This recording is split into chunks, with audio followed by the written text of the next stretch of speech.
صلوا صلوا على رسول الله. السلام عليكم حبيباتي، ان شاء الله تكونوا بالف صحه يا رب. اليوم ان شاء الله غنديروا واحد لي مافين بالعصير ديال الحامض، كيجيو غزالين بزاف واقتصاديين بزاف في المقادير. تابعوا معايا مراحل التحضير. كما كتشوفوا حبيباتي انا راه درت لي كاب كيك، ولكن في الاصل كنت باغا ندير لي غوفر. ها هي انا جبتها وكلشي. المقادير هنا ديال لي غوفر: الحليب، البيض، ولكن لقيتها خاسره، ما عرفتش، ما بغاش يدوز لها الضوء، ما شعلاتش في خطره وحده. تنشوف مالها، والا ما كانت خاسره غنشري ان شاء الله وحده. ونبغي نقول لاختي طلبات لي غوفر انني والله القسم الا حاطه المقادير بغاتني نكتبهم ليها. البيض كندير فيه 3، دابا خصني نقص وحده باش نصاوبوا واحد لي مادلين زوينين وكيجيو اقتصاديين وكيجيو لذاذ بزاف. انا غنشوف كيفاش نحيد بيضه ونخلي غير جوجات ونعاود نحط المقادير ان شاء الله ديال لي مافين. غادي نبداو على بركه الله. عندي في المقادير عندي 2 بيضات، حيدت هذيك الوحده، حيتها بزاف باش حيدات ليا. وعندي 150 غرام ديال الفورص اللي هي كاس ونص بعبار كاس العنبه. بالنسبه للاخوات اللي في الجزائر كيبقاو يسولوني على كاس العنبه، كاس العنبه هو واحد الكاس عندنا كنعبروا به المقادير الحلوى. هو كاس عادي غير حيت كنوزنوا به العبارات كلهم، صافي بقينا كنعبروا به. انا غنكتب لكم العبار بالغرام وبالمليلتر باش تعرفوا العبار نيشان. وعندي واحد عصير حامضه، عصير حامضه كبيره الا كانت، الا ما كانش عصروا جوجات اللي هي 50 مليلتر هي هذه.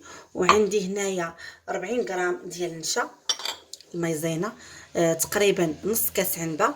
وعندي كاس تاع سنيده مع مرش، انا غنخلي لكم العبار تاعو بالغرام اللي هي 120 غرام.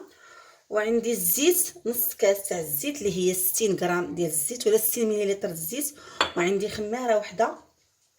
صافي هادشي اللي عندي. غادي نبدا ان شاء الله. اول حاجه غادي نطرب السكر والبيض مزيان ونرجع معكم. هذيك الحامضه اللي عصرته غتاخذ قشورها. انا غادي ندير داك المركز الحامض اللي كنا صوبنا، غادي نطرب شويه.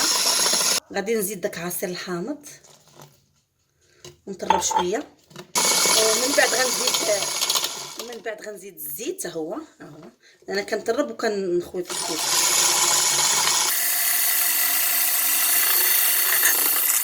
غادي نزيد النشا، ضروري من النشا لان النشا كيجيبها هشيشه بزاف، كيعطيها واحد الطراوه زوينه.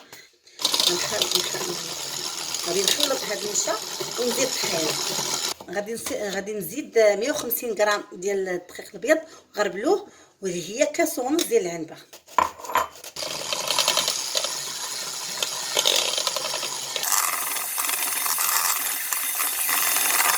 صافي غادي نزيد هذيك الخماره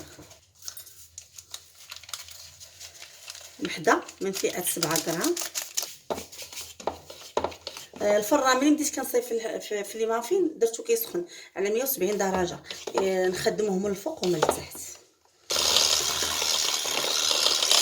صافي من بعد ما كملت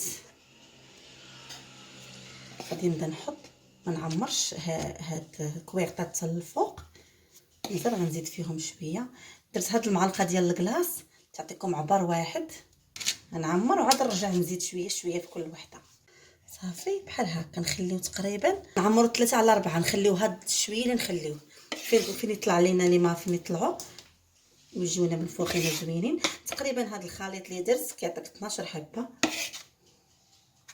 كما شفتوا اقتصاديه. المهم انا غنكمل دابا وغنديرو في الفران كما قلت لكم، نشعل الفوق والتحت، ما غنخليش بزاف. انا نعطيكم شحال خليته في الفران بالضبط. ملي كتشوفوا حبيباتي ها لي مافين طالعين بشويه كما كتشوفوا 170 درجه. ها هي انا مشعله الفوق والتحت كما كتشوفوا. ها هي الفوق والتحت، شفتوا مدوره الفلاش جهتها. الا خليتهم هكا راه غيطيبوا على خاطرهم، والطاوه ديرها لتحت من بعدها على الفوق باش تطلع على خاطرها وما يتحركش من الفوق. صافي هادو لي مافين ما طابوا تقريبا، خداو لي واحد 20 دقيقه على 170 درجه. دابا ندوزو نشوفهم في الشكل النهائي ونشوفهم كي جاو من الداخل. كما كتشوفوا حبيباتي هادو هما الشكل النهائي ديال لي مافين. بصراحه مقاديرهم بسيطه وكيعطيونا 12 حبه، والمذاق ما غنقولش لكم روعه روعه روعه. يا سلام.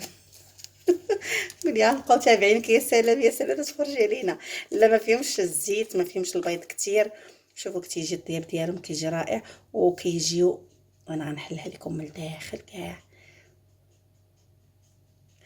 عرفتي غزالين غزالين، كنتمنى تجربوهم وديروهم هكا الطريقه اللي عطيتكم، وديروا النشا، حيت النشا زوينه وكتجيب بهاد لي مافين هشاش، وكيجي المذاق الحامض فيهم رائع.